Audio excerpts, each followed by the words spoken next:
అంటే అదే ఫీల్డ్ లో మీరు ఉన్నారు కాబట్టి సో ఆ ఇమాజినేషన్ చేసుకోలేకపోతున్నారు, రైట్? సరే, ఇది పక్కన పెడితే సో మీరు ఇప్పుడే చెప్పారు ఇన్స్టాగ్రామ్ లో మీరు ఒక రీల్ అప్లోడ్ చేశారు అని చెప్పి, దాని కింద కామెంట్స్ కూడా చాలా నెగిటివ్ వచ్చినాయి మీకు. నువ్వు పాజిటివ్ గా నెగిటివ్ అందరు అబ్బాయిలు చేశారని అసలు ఎవ్వరూ చెప్పరు. Not all men but men. అబ్బాయిలే కదా చేస్తుంది కానీ అందరూ కాదు. 80% చాలా పాజిటివ్ గా రెస్పాండ్ అయ్యారు. అండ్ ఆ నెగిటివ్ కమెంట్స్ కూడా ఒక ఆయన నాకు అది చూసి, మీరు ఆ నెగిటివ్ కమెంట్స్ వాళ్ళు ఇలాగే పెడతారండి, మీరు దానికి అఫెండ్ అవ్వకండి, మీరు ఖచ్చితంగా సపోర్ట్ చేయండి, బయటకు వచ్చి మాట్లాడండి అని చెప్పే వాళ్ళు చాలా మంది ఉన్నారు. ఆ కాలేజ్ లో తనతో పాటు చదువుకున్న అబ్బాయిలందరూ సపోర్ట్ చేసే వాళ్ళు చాలా మంది ఉన్నారు. బట్ మెన్నే కదా చేస్తుంది at the end of the day. Okay, so నిజంగానే స్వాతంత్రం వచ్చిందా అంటే మీరు ఏమంటారు? అసలు నాకైతే ఎప్పుడు అనిపించలేదండి వచ్చిందని.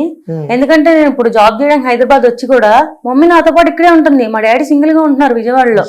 ఎందుకంటే భయం, ఇక్కడ ఎవరు తెలీదు, ఎవరేం చేస్తారో ఏ టైం చేస్తారో తెలీదు. ఎంత నమ్మినా వాళ్ళు అబ్బాయిలే కదా, at the end of the day వాడు ఏ రోజు ఎట్లా మారిపోతాడో తెలీదు. ఇంత మృగంలాగా వాడు ట్రీట్ చేశాడు.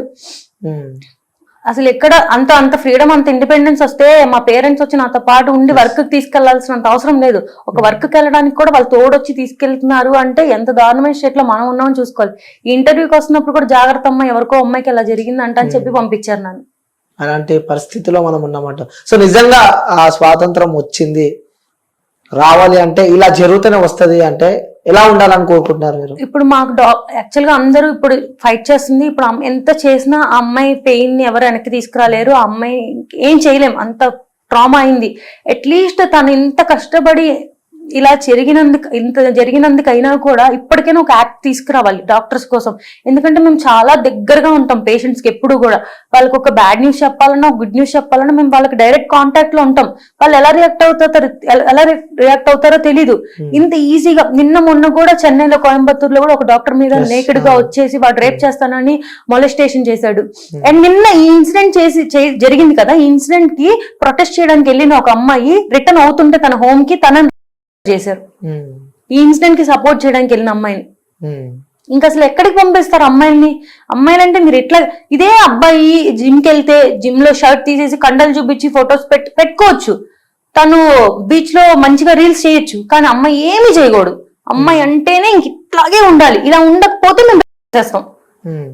అలా మీరు ఇలా ఉన్నారు కాబట్టి మేము చేస్తాం. అంటే ఇప్పుడు మాకు నచ్చినట్టు ఉంటే మేము చేసేస్తాం. అంటే అబ్బాయిలని రెచ్చగొట్టేదే అమ్మాయిలు అని అంటున్నారు. అంటే వాళ్ళు కరెక్ట్ రెడీ అయ్యి కరెక్ట్ ఉంటే ఎందుకు చేశారు, ఫీలింగ్స్ ఎందుకు వస్తాయి అని చెప్పి కూడా కొంతమంది అంటూ ఉన్నారు. మీకు తెలుసా, అబ్బాయిల కన్నా అమ్మాయిలకి ఎక్కువ ఫీలింగ్స్ ఉంటాయి.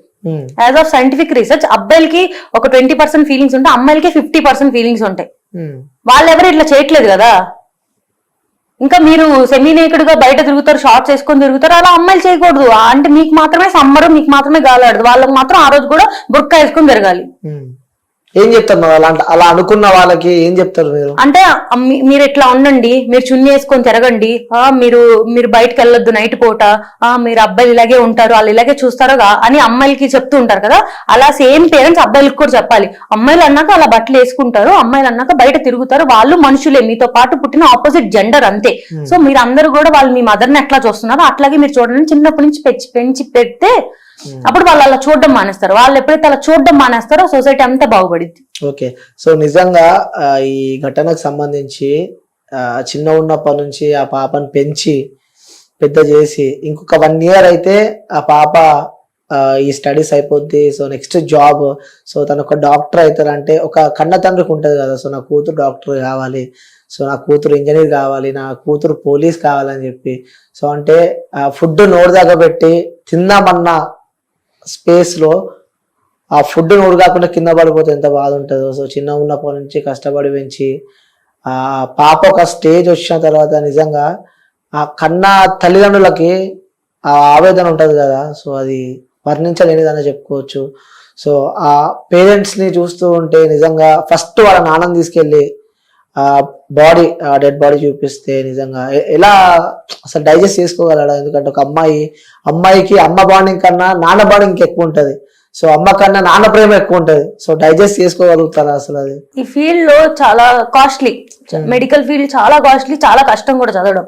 మా డాడీ కూడా చెప్తాడు సిల్లీ రీజన్స్, నీకు మ్యాథ్స్ లో 9 points వచ్చినాయి, ఫెయిల్ అయిపోతావు, ఎంపీసీ చదివితాను బైపీసీ చేర్పించాను, నేను డాక్టర్ చేయాలి అని. వాళ్ళు చాలా హోప్స్ పెట్టుకుంటారు. ఈ సొసైటీలో అందరు చాలా మంది అమ్మాయిలు చదువుకోకుండా పెళ్లి చేసుకొని సెటిల్ అయిపోయిన వాళ్ళు చాలా మంది ఉన్నారు.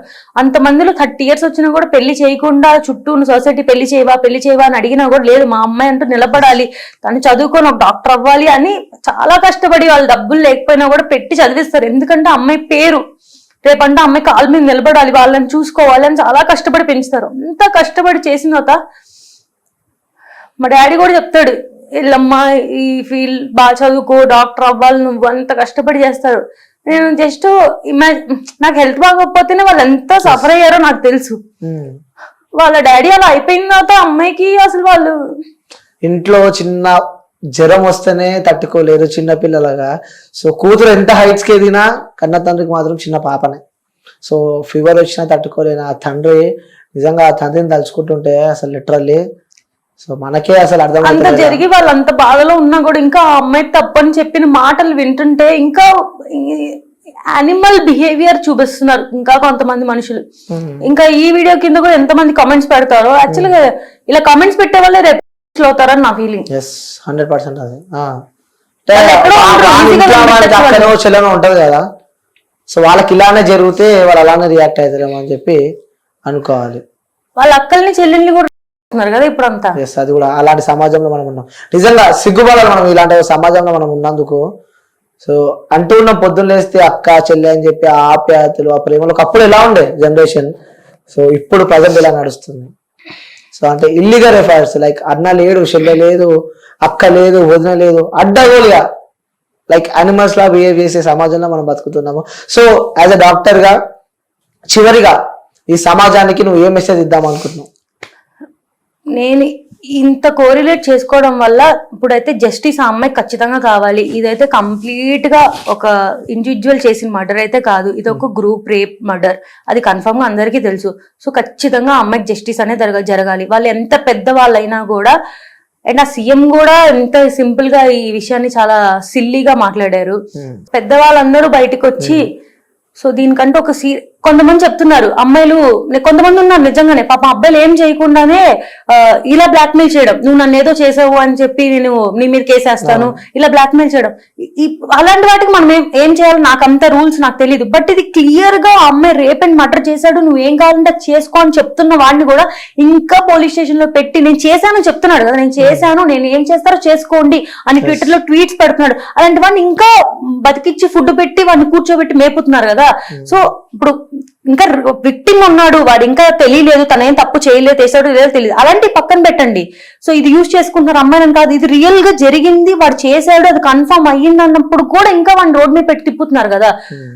సో ఎంత సీరియస్ గా ఉండాలంటే ఇలా చేస్తే అమ్మో ఇది ఇవాళ మన ఫీలింగ్స్ కంట్రోల్ చేసుకోలేక నేను ఇప్పుడు కామంతో ఏదైనా చేసేస్తాను, ఇప్పుడు చేసేసిన తర్వాత జరిగే కాన్సిక్వెన్సెస్ వాడిని ఎంత దారుణంగా ఉంటది అని భయపడి వాడు ఆ రోజు అది చేయకుండా వెనక్కి వెళ్ళిపోయేలాంటి రూల్స్ వస్తే తప్ప ఇది ఎప్పటికీ మారదు. ఇంకెప్పటికీ మేము మా పేరెంట్స్ ని పెట్టుకునే తిరుగుతూ ఉండాలి, మాకంటే ఒక ప్రొటెక్షన్ ఉండదు.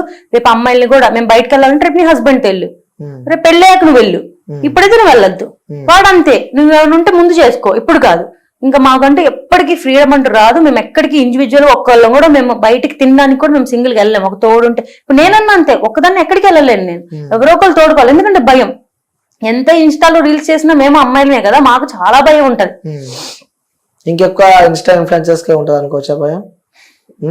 ఏమో నాకైతే మీరు ఒక ఇన్స్టా ఇన్ఫ్లుయెన్సర్ కదా, రీల్స్ చేస్తూ ఉంటారు, సో ఫాలోవర్స్ ఎక్కువ మంది ఉంటారు, భయం వేస్తుందా మరి? నేను ఒకటి చెప్పాలనుకున్నా, ఇప్పుడు రీల్స్ చేయడం వల్ల మీరు క్రాప్ టాప్స్ అవి వేసుకోవడం వల్లే ఇలా జరుగుతుంది అంటారు. మరి చాలా మూవీస్ లో గురించి హీరో అంత ఫైటింగ్ చేస్తాడు కదా, లాస్ట్ లో గెలుస్తాడు, అందరి మీద ఫైర్ అవుతాడు. ఆ సినిమాలో హీరోయిన్ కూడా సాంగ్స్ లో మామూలు చిన్న డ్రెస్ వేసుకునే కదా డాన్సులు ఉంటాయి. మీకు ఇష్టమైన హీరో మూవీలో హీరోయిన్ ఫస్ట్ అంతా మంచిగా, నేను రాంగ్ అనట్లేదు, తన వే ఆఫ్ డ్రెస్సింగ్ అది వేసుకుని మంచిగా చేస్తుంది, లాస్ట్ లో వేరే అమ్మాయిని ఏమన్నా తనకి సపోర్ట్ చేస్తారు, అంత బాగుంది. వాళ్ళు చేసింది ఏది అంతా కరెక్టే, అదేమి న్యూడిటీ కాదు, అది ఏమి ఎవరిని ప్రేరేపించదు. బట్ ఇన్స్టాలో ఒక అమ్మాయి 30 seconds రీల్ చేస్తే మాత్రం మీరు ఫీలింగ్స్ ని కంట్రోల్ చేసుకోలేకపోతున్నారు. అంటే ఒక 30 seconds రీల్ చేసి మీ ఫీలింగ్స్ తట్టుకోలేకపోతున్నారు అంటే మీరు కంపారిజన్ చేసుకుంటున్నారా ఇట్లా హీరోయిన్ తో కానీ వాళ్ళతో? అంటే ఇప్పుడు ఒక హీరోయిన్ తన వర్క్ అది. అప్పుడు ఇది మీ work, నా work job, కాదు. job, అంటే Instagram ఇప్పుడు అనేది 30 job. seconds మా ఫోన్ లో మేము మాకు నచ్చిన డ్రెస్ వేసుకుని రీల్ చేస్తే మిస్టేక్. బట్ ఒక కెమెరా ముందు ఒక 100 of people ముందు హీరోయిన్ సమ్ చిన్న dress and some sleeveless top అంటే వాళ్ళతో పోటీ పడుతున్నారు మీరు. వేసుకొని వాళ్ళ వర్క్ అది, వాళ్ళ ఇష్టం అది, వాళ్ళు నచ్చి వాళ్ళు హీరోయిన్ గా వెళ్ళారు, వాళ్ళ వర్క్ అది. వాళ్ళు అది చేస్తున్నప్పుడు ఎలా అయితే మిస్టేక్ కాదు, అదంతా మీరు ఫ్యాన్స్ అని వాళ్ళ అమ్మ బాగుంది హీరోయిన్ ఈ డ్రెస్ అన్న. మరి మేము 30 seconds మా అంటే ఏంటి, చిన్న ఫీల్డ్ నుంచి చేసే వాళ్ళు చేస్తే మిస్టేక్, పెద్ద స్క్రీన్ మీద చేస్తే కరెక్ట్. ఓకే, సో మీరు చేసేది కూడా కరెక్టే అంటున్నారు. మేము చేసేది అయితే కంప్లీట్ కరెక్టే అండి, సో అసలు ఎలాంటి negativity ఎలాంటి అనేది మిస్టేక్ లేదు. ఓకే, సో మొత్తానికి అయితే మీరు చేసే కరెక్టే అంటారు. మేమేం న్యూడ్ షోస్ చేయట్లేదు, పార్న్ ఎంకరేజ్ చేయట్లేదు, మేమేం చేయట్లేదు. అంటే ఇంకా అదే నేను లాస్ట్ ఇంటర్వ్యూలో కూడా చెప్పాను కదా, ఇంకా డాన్స్ వేస్తేనే తప్పంటే అది మీ చూపు తప్పు, మీ పేరెంట్స్ తప్పు, మీరు బతుకుతున్నారు తప్పు, మీరు చచ్చిపోతే బెస్ట్ అని నా ఫీలింగ్. అలా చెప్తారు వాళ్ళకి, ఎవరైనా అలా అనుకుంటే అలా చెప్తారు అంతే. సో ఓకే, అబ్బాయి అయితే ఎగిరి ఫ్లిప్ ఫ్లాప్స్ చేసేసి పైన నుంచి కిందకి దూకేసి డాన్స్ చేసేయచ్చు. అమ్మాయి వాడికేం హార్మోన్స్ ఉండవు కాబట్టి అదేం జంప్ అవ్వవు. అమ్మాయి మాత్రం సేమ్ ఫ్లిప్ ఫ్లాప్స్ చేస్తే మిస్టేక్ అయిపోద్దా? అమ్మాయికి ఇష్టం ఉండదా డాన్స్ చేయడం? చూసే కళ్ళు తప్ప అంటాం. ఆబ్వియస్ గా ఆ అమ్మాయిని కూడా ప్రతిదీ ఒక సెక్షువల్ ఆర్గన్ గానే చూస్తే అది ఎప్పటికీ మిస్టేకే. అమ్మాయి కూడా మనిషి, అమ్మాయి నార్మల్ మనిషి, ఆ దేవుడు ఇచ్చిన వరం, అది బాడీ షేప్ అనేది చూస్తే ఎవరికి అలా బుద్ధి పుట్టదు. ఓకే, సో నిజంగా ఆ అమ్మాయికి అయితే న్యాయం జరగాలని చెప్పి మీరు కోరుకుంటున్నారు. ఆ అమ్మాయికి జస్టిస్ జరగాలి అండ్ డాక్టర్స్ కి ప్రొటెక్షన్ గా యాక్ట్ రావాలి. ఖచ్చితంగా పెద్దవాళ్ళందరూ వచ్చి దీని గురించి మాట్లాడాలి. ఇన్ని రోజులుగా ఫైట్ చేస్తున్నారు డాక్టర్స్, ఐడిఏ వాళ్ళు, ఐఎంఏ వాళ్ళు, ఇంత మంది సపోర్ట్ చేసిన, ఎంత మంది కష్టపడుతున్నా కూడా ఇప్పటికే యాక్ట్ రాలేదు. ఎప్పటికి వచ్చిందో కూడా తెలియదు. ఇంత వైలెన్స్ జరుగుతుంది, ఇంత మంది డాక్టర్స్ కి హామ్ అవుతుంది అన్నప్పుడైనా ఇప్పటికైనా ఆ యాక్ట్ రావాలనే అందరు ఫైట్ చేస్తున్నారు. ఓకే, సో నిజంగా అది చాలా బాధాకరమైన విషయం. సో అది మనం అమ్మాయిని అయితే తీసుకురాలేము, కానీ ఇంకో అమ్మాయికి అలా జరగకుండా చూసుకునే బాధ్యత ఈ సమాజం పైన ఉంది. ముఖ్యంగా గవర్నమెంట్ కూడా దీనికి సంబంధించి ఆలోచించి వీళ్ళకి డాక్టర్స్ కూడా తగిన న్యాయం చేస్తారు, ఆ ఫ్యామిలీ ఆ కుటుంబాన్ని ఆదుకుంటారని చెప్పి మనస్ఫూర్తిగా కోరుకుంటున్నా. సో థ్యాంక్ యూ పూర్ణిమ గారు వచ్చినందుకు. సో మీకు లోపల ఉన్న ఎమోషన్స్ కానీ, మీ బాధలు కానీ, సో మీ పడ్డ కష్టాలు, ఈ ఫీల్డ్ ఎలా ఉంటుందో కూడా చెప్పినందుకు థ్యాంక్ యూ సో మచ్ అండి. Thank you.